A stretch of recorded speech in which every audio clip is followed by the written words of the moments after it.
ಶಾಲಾ ಮಕ್ಕಳು ಗುಂಪು ಗುಂಪಾಗಿ ಸೇರಿದ್ದಾರೆ. ಎಲ್ಲರ ಮುಖದಲ್ಲೂ ಆತಂಕ. ಆಸ್ಪತ್ರೆಯಲ್ಲಿ ದಾಖಲಾಗಿರುವ ಸಹಪಾಠಿಗಳ ಆರೋಗ್ಯವನ್ನು ತಿಳಿಯುವ ತವಕ. ಮಕ್ಕಳು ತಮ್ಮ ತಮ್ಮಲ್ಲಿಯೇ ಸಂಭಾಷಿಸುತ್ತಿದ್ದಾರೆ. ಎಂತ ಅನರ್ಥ ನಡೆದು ಹೋಯಿತು. ನಮ್ಮ ಗೆಳೆಯ ಗೆಳತಿಯರಿಗೆ ಹೀಗೆ ಆಗಬಾರದಿತ್ತು. ಅವರಿಗೆ ಏನಾಗಿತ್ತು? ಅಯ್ಯೋ, ನಿನಗೆ ತಿಳಿದಿಲ್ಲವೇ?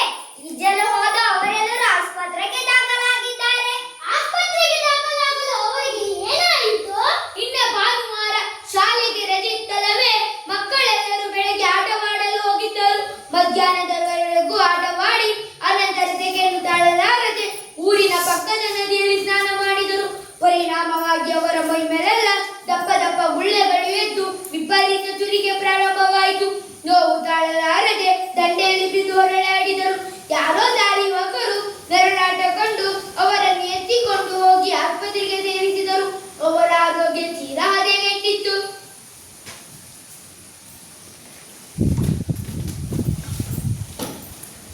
ಮಕ್ಕಳು ಆಸ್ಪತ್ರೆಗೆ ಬರುತ್ತಾರೆ. ವೈದ್ಯರು ಪರೀಕ್ಷಾ ಕೊಠಡಿಯಿಂದ ಹೊರಬರುತ್ತಾರೆ. ನಮ್ಮ ಗೆಳೆಯರ ಸ್ಥಿತಿ ಹೇಗಿದೆ ಡಾಕ್ಟರ್?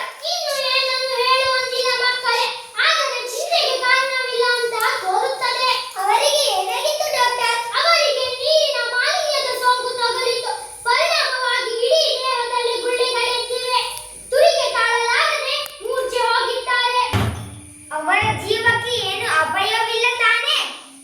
ಸಕಲ ಕಾಲದಲ್ಲಿ ಆಸ್ಪತ್ರೆಗೆ ಬಂದ ಕಾರಣ ನಾನು ಅವರಿಗೆ ಸೂಕ್ತ ಚಿಕಿತ್ಸೆ ನೀಡಿದ್ದೇನೆ. ನಾವು ಅವರನ್ನು ನೋಡಬಹುದೇ? ಈಗ ಬೇಡ ಮಕ್ಕಳೇ, ಸಂಜೆ ಬನ್ನಿ. ವೈದ್ಯರು ಹೇಳಿದ ಮಾತುಗಳನ್ನು ಕೇಳಿದ ಮಕ್ಕಳು ನದಿಯ ದಂಡೆಗೆ ಬರುತ್ತಾರೆ. ಈ ನದಿಯ ನೀರು ಎಷ್ಟೊಂದು ಕೊಳಕಾಗಿದೆ. ಅಬ್ಬಾ, ಈ ಕೆಟ್ಟ ನೀರಿಗೆ ಅವರೇ ಕೇಳಿದರು. ಸೆಕೆ ತಡೆಯಲಾಗಲಿಲ್ಲವೋ ಏನೋ? ಇದು ಮಲಿನಗೊಂಡ ನದಿ. ಇಂತಹ ನದಿಗಳು ಜೀವ ಸಂಕುಲಕ್ಕೆ ಅಪಾಯಕಾರಿ. ಮಕ್ಕಳೆಲ್ಲರೂ ನದಿಯ ಬಗ್ಗೆ ತಾತ್ಸಾರವಾಗಿ ಮಾತನಾಡುತ್ತಾ ಹೀಯಾಳಿಸಿ ತೊಡಗುತ್ತಾರೆ. ಇದ್ದಕ್ಕಿದ್ದಂತೆ ಕೊಳಕೆಸರಿನಿಂದ ಕೂಡಿದ ಜಲದೇವತೆ ನೀರಿನ ಮಧ್ಯದಿಂದ ದುತ್ತನೆ ಪ್ರತ್ಯಕ್ಷಳಾಗುತ್ತಾಳೆ. ಮಕ್ಕಳೆಲ್ಲರೂ ಭಯಪಡುತ್ತಾರೆ. ಯಾರಿವಳು? ಎಷ್ಟೊಂದು ಅಸಹ್ಯವಾಗಿದ್ದಾಳೆ. ನಾನು ಜಲದೇವತೆ ಮಕ್ಕಳೇ. ಛೀ ಛೀ, ಜಲದೇವತೆ ಹೀಗಿರುತ್ತಾಳೆ. ನೋಡಿದರೆ ನಮಗೆ ಅಸಹ್ಯವಾಗುತ್ತದೆ. ಏಕೆ? ನಾನು ನಿಮಗೇನು ಮಾಡಿರುವೆ? ನೀವೇಕೆ ಅಸಹ್ಯ ಪಟ್ಟುಕೊಳ್ಳುತ್ತಿದ್ದೀರಿ? ಎಲ್ಲ ಸರಿ, ಆದರೆ ನೀನೀಗ ಕಲುಷಿತಗೊಂಡಿರುವೆ. ನಿನ್ನ ನೀರನ್ನು ಕುಡಿಯಬಾರದಂತೆ, ನಿನ್ನಲ್ಲಿ ಸ್ನಾನ ಮಾಡಬಾರದಂತೆ ವೈದ್ಯರೇ ನಮಗೆ ಈ ವಿಚಾರ ತಿಳಿಸಿದ್ದಾರೆ. ಅಲ್ಲದೆ ನಮ್ಮ ಗೆಳೆಯ ಗೆಳತಿಯರು ನಿನ್ನಲ್ಲಿ ಸ್ನಾನ ಮಾಡಿ ಅಸ್ವಸ್ಥರಾಗಿ ಆಸ್ಪತ್ರೆಗೆ ಸೇರಿದ್ದಾರೆ. ಮಕ್ಕಳೇ, ಇದಕ್ಕೆಲ್ಲ ಕಾರಣ ನಾನಲ್ಲ, ನೀವೇ. ನಾವೇ? ನೀವು ಅಂದ್ರೆ ನಿಮ್ಮವರು. ನಮ್ಮವರನ್ನು ಶುದ್ಧಗಳಾಗಿ ಹೊರೆಯಬಾರದೆಂದು ತಾಕೀತು ಮಾಡಿದ್ದಾರೇನೋ? ನಿನ್ನ ನೀರಿನಿಂದ ನಮಗೀಗ ಉಳಿಗಾಲವಿಲ್ಲ. ಇಲ್ಲ ಮಕ್ಕಳೇ, ನೀವು ನನ್ನ ಬಗ್ಗೆ ತಪ್ಪು ತಿಳಿದಿದ್ದೀರಿ. ನನ್ನ ಮಾತುಗಳನ್ನು ಕೇಳಿ ಪರಿಶುದ್ಧರಾಗಿ ಹರಿಯುವ ನನ್ನನ್ನು ಕಲುಷಿತಗೊಳಿಸಿದವರು ಮನುಷ್ಯರೇ. ಬಹಳ ಹಿಂದಿನಿಂದ ಇತ್ತೀಚಿನವರೆಗೂ ಮಾಲಿನ್ಯ ರಹಿತರಾಗಿ ನಡೆಯುತ್ತಿದ್ದೆ. ಆಗ ಈ ಮನುಷ್ಯರು ನನ್ನ ನೀರನ್ನು ಕುಡಿಯುತ್ತಿದ್ದರು, ಆಹಾರ ತಯಾರಿಕೆಗೆ ಬಳಸುತ್ತಿದ್ದರು, ಬೇಸಾಯಕ್ಕೆ ಉಪಯೋಗಿಸುತ್ತಿದ್ದರು. ನನ್ನಲ್ಲಿ ಲೆಕ್ಕವಿಲ್ಲದಷ್ಟು ಜಲಚರ ಜೀವಿಗಳಿದ್ದು ಎಲ್ಲವೂ ಸಂತೋಷದಿಂದ ಇದ್ದವು.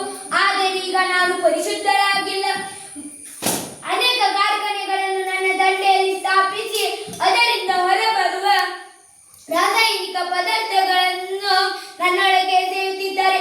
ಅಲ್ಲದೆ ಊರಿನ ಸಮಗ್ರ ಕೊಳಚೆ ನೀರನ್ನು ನನ್ನೊಳಗೆ ಹರಿಯಬಿಟ್ಟಿದ್ದಾರೆ. ಇಷ್ಟೆಲ್ಲ ಶೋಷಣೆಗೆ ಬಲಿಯಾದ ನಾನು ಹೇಗೆ ಪರಿಶುದ್ಧರಾಗಿ ಹರಿಯಲು ಸಾಧ್ಯ? ನೀವೇ ಯೋಚಿಸಿ ಮಕ್ಕಳೇ. ದೇವತೆ, ನೀನು ಹೇಳುತ್ತಿರುವುದಾದರೂ ಏನು? ನಾನು ಹೇಳುವುದಿಷ್ಟೇ. ಮನುಷ್ಯರು ಹೀಗೆ ಮಾಲಿನ್ಯ ಮಾಡುವುದನ್ನು ಮುಂದುವರಿಸಿದ್ದಾದರೆ ನಾನು ವಿಷಕನ್ನೆಂಬ ಪಟ್ಟ ಧರಿಸುವ ಕಾಲ ದೂರವಿಲ್ಲ. ಯಾರ ಬಳಿ ನನ್ನ ನೋವನ್ನು ಹೇಳಿಕೊಳ್ಳಲಿ?